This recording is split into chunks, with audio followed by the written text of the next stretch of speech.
Lendo e meditando o Evangelho como me foi revelado por Maria Valtorta. Em nome do Pai, do Filho e do Espírito Santo. Amém. Vinde, Espírito Santo, vinde por meio da poderosa intercessão do Imaculado Coração de Maria, vossa amadíssima esposa e nossa mãe. Amém. Vem divina vontade nesta ação que estou a fazer e em todas as ações que farei durante este dia. Amém. Fiat. Ave Maria, cheia de graça, o Senhor é convosco. Bendita sois vós entre as mulheres e bendito o fruto do vosso ventre, Jesus. Santa Maria, Mãe de Deus, rogai por nós, pecadores, agora e na hora de nossa morte. Amém. É com grande alegria que retomo a leitura e a meditação do Evangelho como me foi revelado da Maria Valtorta, trilhando o volume 1, bem no começo mesmo, hoje a partir do capítulo 49. Então, agradecendo muito ao Senhor por mais esta oportunidade. Cada vez que tomo este livro, esta obra para ler, é uma alegria imensa ir descobrindo aquilo que o Senhor ensinou durante o tempo que esteve sobre a terra. E algumas das coisas que o Senhor ensinou, Ele deixou para a igreja transmitir esses conhecimentos, a maioria deles registrados nas Sagradas Escrituras, e alguns deles sendo revelados ao longo dos séculos, através de místicos, através da ação do próprio Espírito Santo na igreja mesmo, no clero, em pessoas dentro da hierarquia da igreja, santos doutores e tantas pessoas que o Espírito Santo, que o Senhor, através do Espírito Santo, usou ao longo do tempo para ir comunicando as revelações. Embora saibamos, mas sempre é bom frisar que até mesmo doutrinariamente na igreja a revelação pública de Jesus terminou com o último apóstolo, no caso São João, mas existem revelações particulares, e entre essas revelações particulares, uma delas é a da Valtorta, que são revelações maravilhosas, em que ajuda muito a compreender o contexto do que já está disposto nos evangelhos, que a igreja canonizou, que são os evangelhos canônicos, que são os 4, Mateus, Marcos e Lucas e João. Mas essa obra ela vem preenchendo algumas lacunas, vem esclarecendo o contexto, vem esclarecendo ali os relacionamentos, a sua vida realmente ali exposta, principalmente a parte exterior de Jesus, a vida exterior dele, sendo manifestada nessa obra. É uma obra de suma importância para conhecermos mais profundamente quem foi Jesus Cristo, nosso Senhor, o Verbo que se encarnou no seio da Santíssima Virgem Maria, um Deus que se fez homem para vir morar no meio dos seres humanos, para vir habitar a terra, vir habitar a humanidade e trazer-nos de volta à condição, trazer-nos de volta à ligação que havia sido rompida entre céu e terra, entre terra e céu. E esses escritos nos auxiliam muito na compreensão, a conhecer, a querer cada dia, cada vez que a gente vai adentrando nos trechos, a gente vai tomando gosto para conhecer mais e mais e mais e mais o Senhor, vai se apaixonando pela vida dele, por quem foi ele, e desperta em nós o desejo não só apenas de imitá-lo, mas de sermos para ele, de correspondermos a esse propósito ao qual nós fomos criados, de sermos para Deus. Continuando então, o capítulo 49, o encontro com Pedro e André, depois de um discurso na sinagoga. João de Zebedeu, grande também na humildade. 13 de outubro de 1944.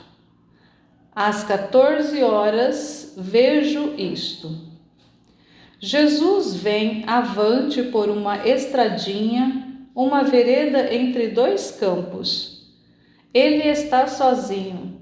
João prossegue em sua direção por outro caminho, por entre campos, e enfim o alcança, passando por uma abertura entre as sebes.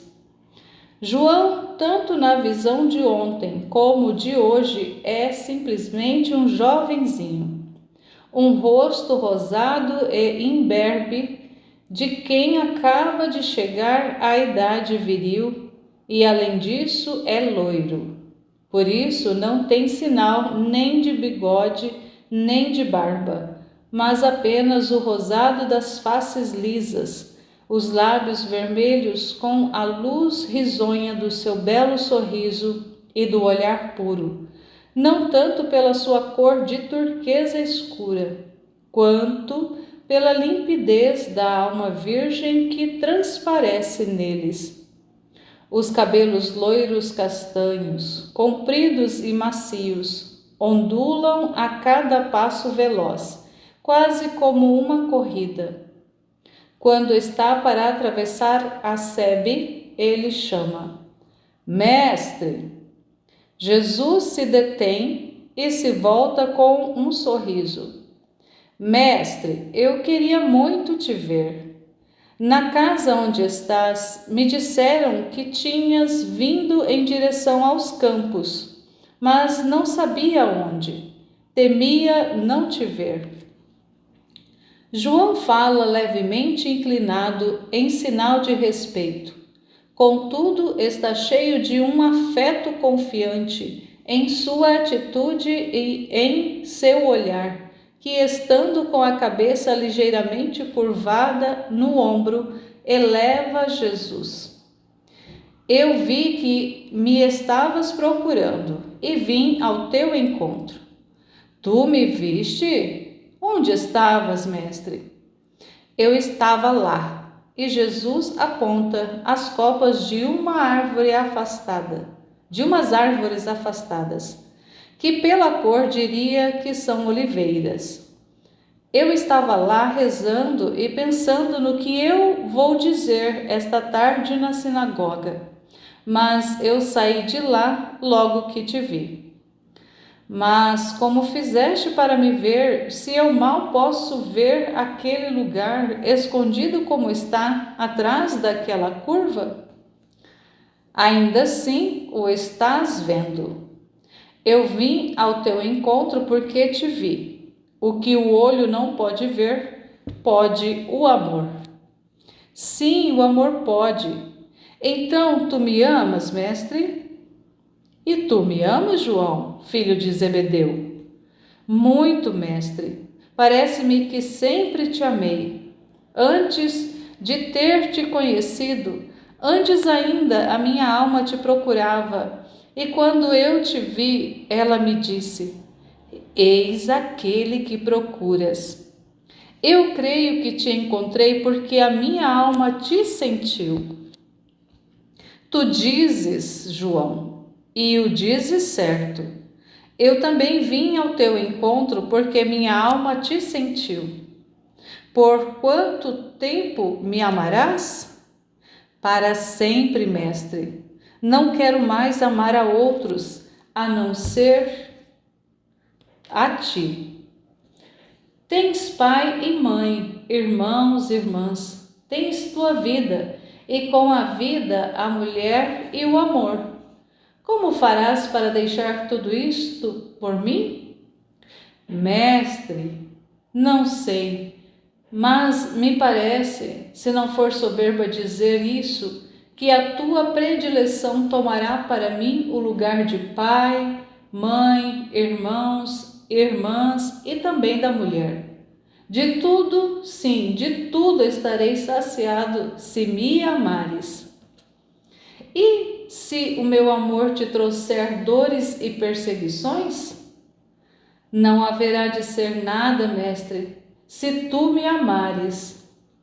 E no dia em que eu tivesse que morrer, não, és ainda jovem, mestre. Por que morrer? Porque o Messias veio para pregar a lei em sua verdade e para cumprir a redenção. A lei aborrece o mundo, que também não quer redenção. Por isso persegue os enviados de Deus. Oh, que isso não aconteça. Não digas a quem te ama este prognóstico de morte. Mas se tu tiveres que morrer, eu te amarei ainda. Deixa que eu te ame. João tem o olhar suplicante, mais inclinado que nunca. Ele vai caminhando ao lado de Jesus, parecendo estar mendigando amor. Jesus para, olha para ele, traspassa-o com o olhar de seus olhos profundos e depois depõe a mão sobre a cabeça inclinada. Quero que tu me ames, ó Mestre. João está feliz, ainda que seus olhos estejam brilhando pelas lágrimas, ele está sorrindo, com sua boca jovem e bem desenhada. Pegando a mão divina, beija-a nas costas e a aperta junto ao coração. Depois eles retomam o caminho. Disseste que me estavas procurando. Sim, para dizer-te que os meus amigos querem te conhecer. E também porque eu sentia vontade de estar contigo de novo. Fazia poucas horas que eu te havia deixado, mas já não podia mais estar sem ti. Então, terás sido um bom anunciador do Verbo? Tiago também, mestre, falou de ti de maneira convincente, de maneira que até aquele que desconfiava nem é culpado porque a prudência era a causa da sua reserva. Também se persuadiu. Vamos agora fazê-lo ficar completamente convencido. Ele estava com um pouco de medo. Não, medo de mim não. Eu vim para os bons e mais ainda para quem está no erro. Eu quero salvar, não condenar. Com os honestos serei todo misericórdia. E com os pecadores? Também, por desonestos, eu entendo aqueles que têm a desonestidade espiritual e hipocritamente se fingem bons, enquanto fazem obras más. Fazem tais obras de tal modo para o seu próprio proveito e para se aproveitarem do próximo. Com esses eu serei severo. Oh, então Simão pode estar seguro, é sincero como nenhum outro. Assim me agrada e quero que sejais todos. Simão quer dizer-te muitas coisas. Eu o ouvirei depois que tiver falado na sinagoga. Mandai avisar os pobres e os doentes, além dos ricos e os sadios. Todos precisam da boa nova. O povoado está próximo. Alguns meninos brincam na estrada e um deles, correndo, vem chocar-se contra as pernas de Jesus e teria caído se ele não o segurasse com presteza. O menino chora, mesmo assim, como se tivesse se machucado. Mas Jesus, tomando-o nos braços, diz: Um israelita que chora? Que deveriam fazer os milhares e milhares de crianças que se tornam homens, atravessando o deserto atrás de Moisés? Contudo, foi mais para eles do que para os outros Justamente para estes é que fez descer o maná tão doce, porque o Altíssimo ama os inocentes e provê o necessário a estes anjinhos da terra. E estes passarinhos sem asas, como faz com os pássaros da mata e dos telhados. Gostas de mel? Sim? Pois bem, se fores bom, comerás de um mel mais doce do que aquele das tuas abelhas. Onde? Quando? Quando, depois de uma vida de fidelidade a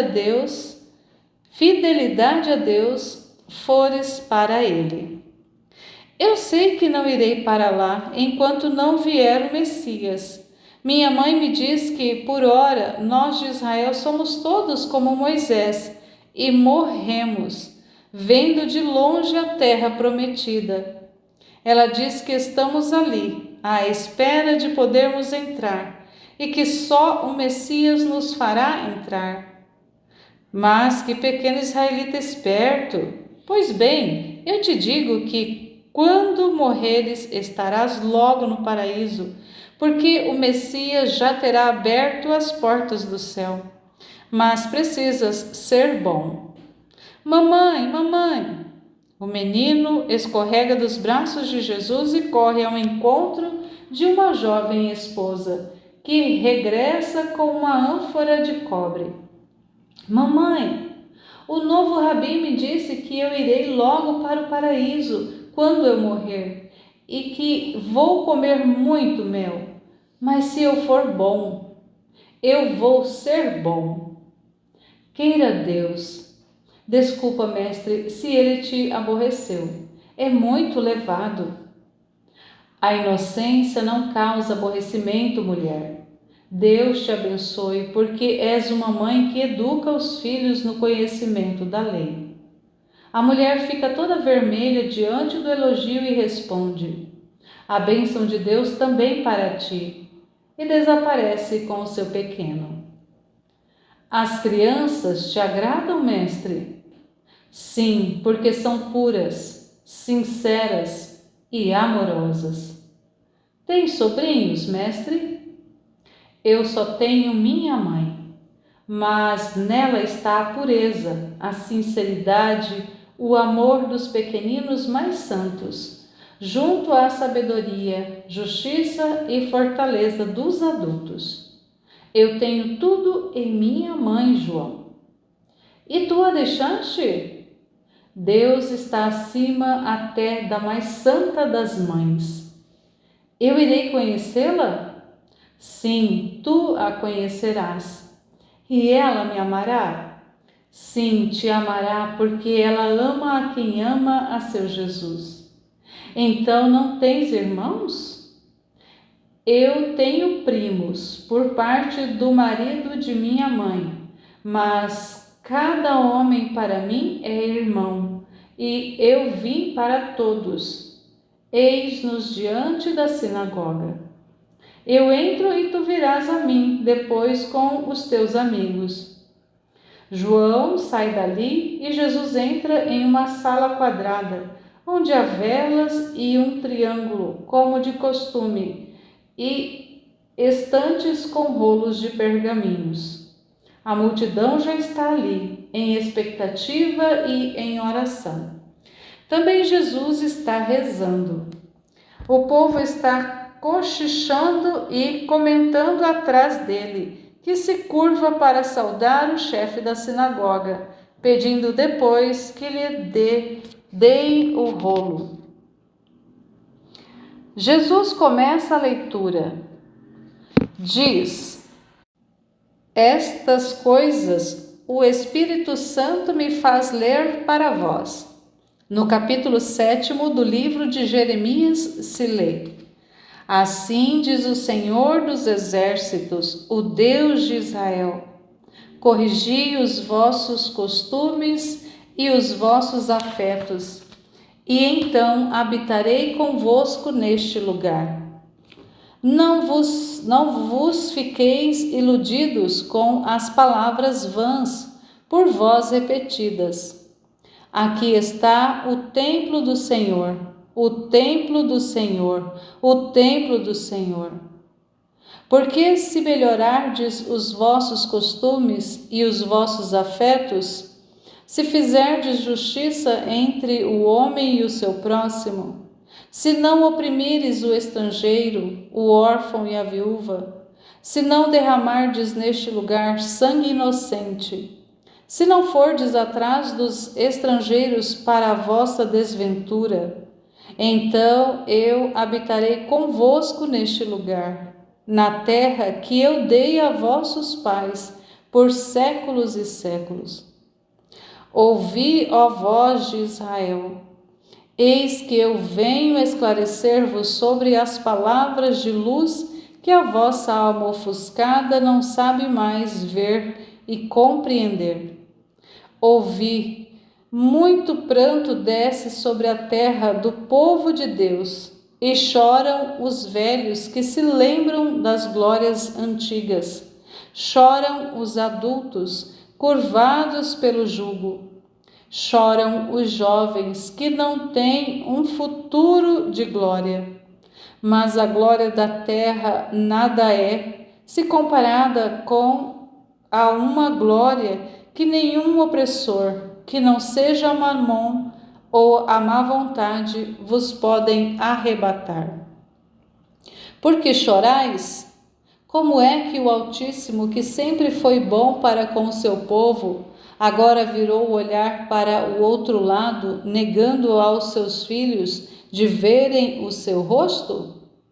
Não será ele mais o Deus que abriu o mar e por ele fez passar Israel, conduzindo-o, nutrindo-o pelas areias, defendendo-o contra os inimigos, para desviar-se do caminho do céu, assim como ele deu a nuvem aos corpos, deu a lei para as almas?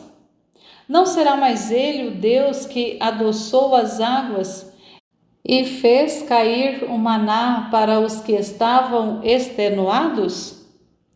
Não é ele o Deus que vos quis estabelecer nesta terra, firmando convosco uma aliança de pai para filhos? Então, por que é que agora o estrangeiro vos feriu?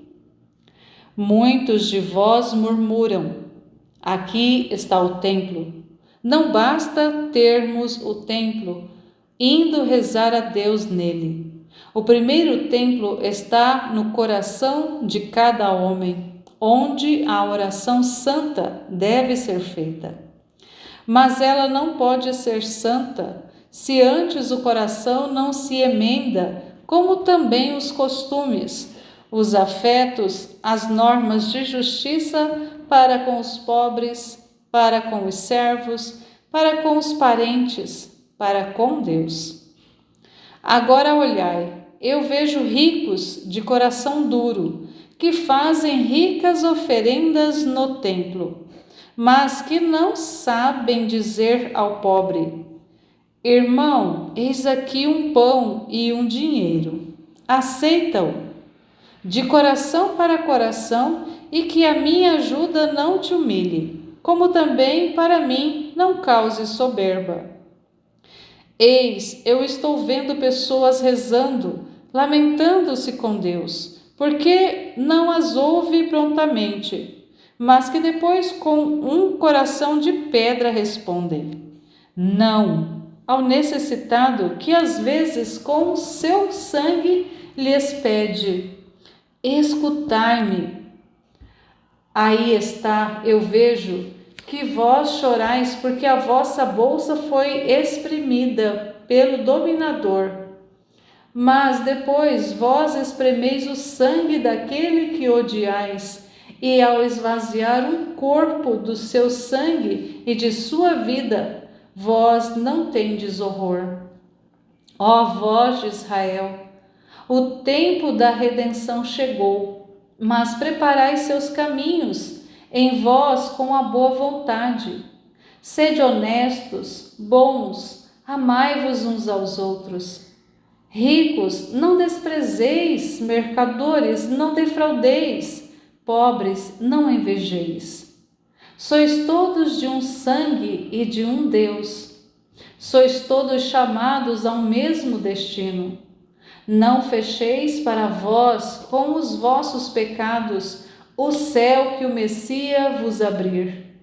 Tereis errado até aqui? Agora não erreis mais, que cesse todo o erro. A lei que volta aos 10 mandamentos iniciais é simples, boa, fácil, mas devem estar mergulhados na luz do amor. Vinde, eu vos mostrarei quais são os amores. Amor, amor, amor. Amor de Deus por vós e de vós para por Deus. Amor para com o próximo. Sempre amor, porque Deus é amor. E aqueles que sabem viver o amor são filhos do Pai. Eu estou aqui para todos e para dar a luz de Deus a todos. Eis aqui a palavra do Pai, que se faz alimento em vós. Vinde, provai, mudai o sangue do Espírito com este alimento. Que todo veneno caia, que toda concupiscência morra. Uma glória nova vos é oferecida, aquela eterna, e a ela virão os que fizeram da lei de Deus assunto de um verdadeiro estudo para os seus corações. Começai pelo amor. Não existe coisa maior, mas quando souberdes amar, já sabereis tudo, e Deus vos amará. E o amor de Deus significa ajuda contra toda tentação. A bênção de Deus esteja sempre sobre aquele que volta para Ele um coração cheio de boa vontade. Jesus se cala, o povo cochicha, a reunião se dissolve depois dos hinos cantados, muitos salmodiando-os. Jesus sai para a pequena praça. João, Tiago, Pedro e André estão à porta. A paz esteja convosco, diz Jesus, acrescentando: o homem, para ser justo, precisa não julgar sem antes conhecer, mas é também honesto em reconhecer a sua culpa. Simão, quiseste me ver? Eis-me aqui. E tu, André, por que não viestes antes? Os dois irmãos se olham, embaraçados. André murmura: eu não ousava. Pedro, vermelho, não diz nada, mas quando ouve Jesus dizer ao irmão: faríeis mal em vir? Só o mal não se deve ousar fazer. Ele intervém sincero: fui eu, ele queria trazer-me logo a ti, mas eu disse, sim, eu disse, não creio, e não quis ouvir. Oh, agora estou melhor. Jesus sorri, depois diz: e pela tua sinceridade, eu te digo que te amo. Mas eu não sou bom. Não sou capaz de fazer aquilo que disseste na sinagoga. Eu sou iracundo, e se alguém me ofende, cobiçoso e gosto de ter dinheiro. Sou cobiçoso e gosto de ter dinheiro. No meu mercado de peixes, nem sempre eu tenho ficado sem cometer alguma fraude. Sou ignorante. Tenho pouco tempo para seguir-te, para ter a luz. Como farei? Eu gostaria de me tornar como tu dizes, mas não é difícil, Simão. Sabes um pouco a Escritura? Sim? Pois bem, pensa no profeta Miqueias. Deus quer de ti aquilo que diz Miqueias: não te pede que arranques o coração, nem que sacrifiques os afetos mais santos. Por enquanto, não te pede isto. Um dia sem que Deus te peça, darás até a ti mesmo a Deus. Mas Ele espera que o sol e o orvalho façam de ti, que és ainda um fio de erva, uma palmeira forte e gloriosa. Por enquanto, Ele te pede isto: praticar a justiça, amar a misericórdia e tomar todo cuidado para seguir o teu Deus. Esforça-te para fazer isso. O passado de Simão será cancelado e tu te tornarás um homem novo, o amigo de Deus e do seu Cristo. Não serás mais Simão, serás Cefas, pedra firme sobre a qual me apoio. Isto me alegra, isto eu entendo. A lei é assim, eu não sei mais cumpri-la, como fazem os rabinos. Mas isto que tu dizes sim, parece-me que vou conseguir. E tu me ajudarás. Moras aqui? Eu conheço o dono da casa. Eu estou aqui, mas agora irei para Jerusalém e depois pregarei pela Palestina. Vim para isso, mas virei aqui frequentemente. Eu virei ouvir-te ainda. Quero ser teu discípulo. Um pouco de luz entrará na minha cabeça. Sobretudo no coração, Simão, no coração. E tu, André, não dizes nada? Eu ouço, mestre. Meu irmão é tímido, mas se tornará um leão. A noite está chegando. Deus vos abençoe e vos dê uma boa pesca. Ide, paz a ti. E vão embora. Mal saíram, Pedro diz: O que terá ele querido dizer antes, quando falou que eu hei de pescar com outras redes e que farei outras pescas? Por que não lhe perguntaste? Querias dizer tantas coisas e afinal quase não falaste. Eu estava com vergonha. Ele é tão diferente de todos os outros rabinos. Agora vai para Jerusalém. João diz isso com muita saudade e desejo. Eu queria perguntar-lhe se me deixava ir com ele, mas não tive coragem. Vai dizer-lhe isso, rapaz, diz Pedro. Nós o deixamos assim, sem uma palavra de amor, que pelo menos ele saiba que nós o admiramos. Vai, eu falo com teu pai. Posso ir, Tiago? Vai.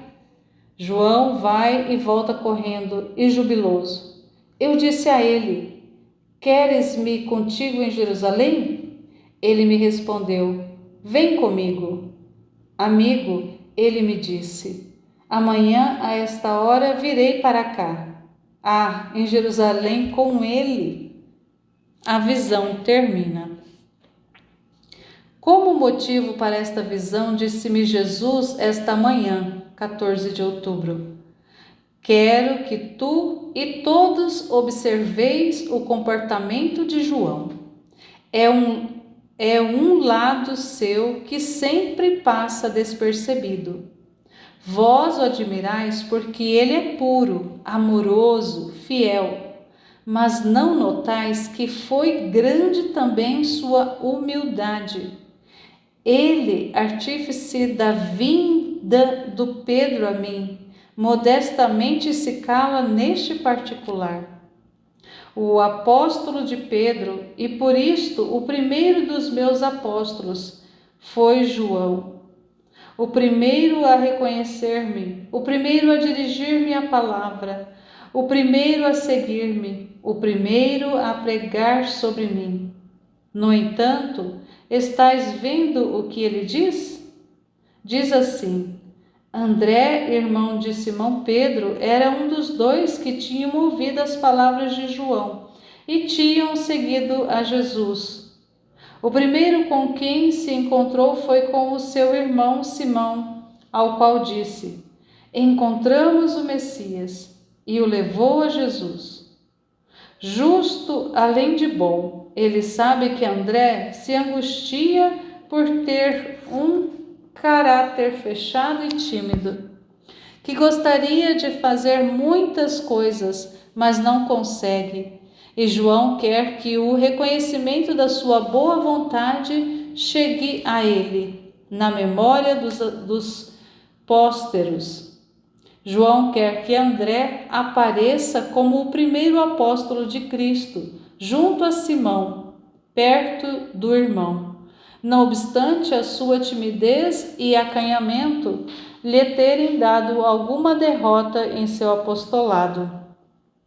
Quem entre aqueles que fazem alguma coisa por mim sabem imitar João, sem se autoproclamarem apóstolos insuperáveis, sem pensar que o seu êxito provém de um complexo de coisas, não somente santidade, mas também audácia humana, sorte, e ocasionalmente encontram-se com outros menos audazes e felizardos, embora talvez mais santos?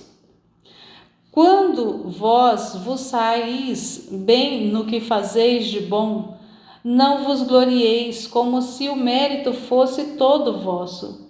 Dai louvor a Deus, Senhor dos operários apostólicos. Tende os olhos limpos e o coração sincero para ver e para dar a cada um o aplauso que lhe cabe. Olhos limpos para discernir os apóstolos que cumprem o holocausto e que são as primeiras e verdadeiras alavancas no trabalho dos outros. Só Deus vê estes que, tímidos, parecem nada fazer, mas, ao contrário, são os raptores do fogo do céu, que ataca os audazes.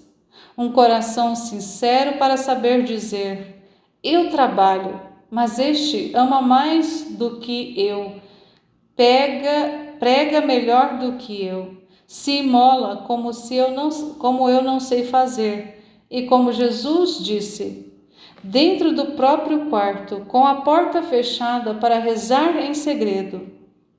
Eu que vejo a sua humildade e santa virtude, quero torná-la conhecida e dizer: eu sou o instrumento ativo, este é força que me põe em movimento, porque ligado a Deus, como Ele, que é para mim canal de força celeste. A bênção do Pai, que desce para recompensar o humilde, que em silêncio se imola para dar força aos apóstolos, descerá também sobre o apóstolo que sinceramente reconhece a sobrenatural e silenciosa ajuda que lhe vem do humilde, e o seu mérito, que a superficialidade dos homens não nota. Aprendei todos. É o meu predileto? Sim, mas não tem também esta semelhança comigo? Puro, amoroso, obediente, mas também humilde. Eu me espelhava nele, via nele as minhas virtudes. Eu o amava por isso, como um segundo eu. Via sobre ele o olhar do Pai, que o reconhecia como um pequeno Cristo. E minha mãe me dizia: nele sinto ter um segundo filho. Parece-me estar vendo a ti, reproduzido em um homem. Ó, a cheia de sabedoria, como te concebeu, ó meu dileto!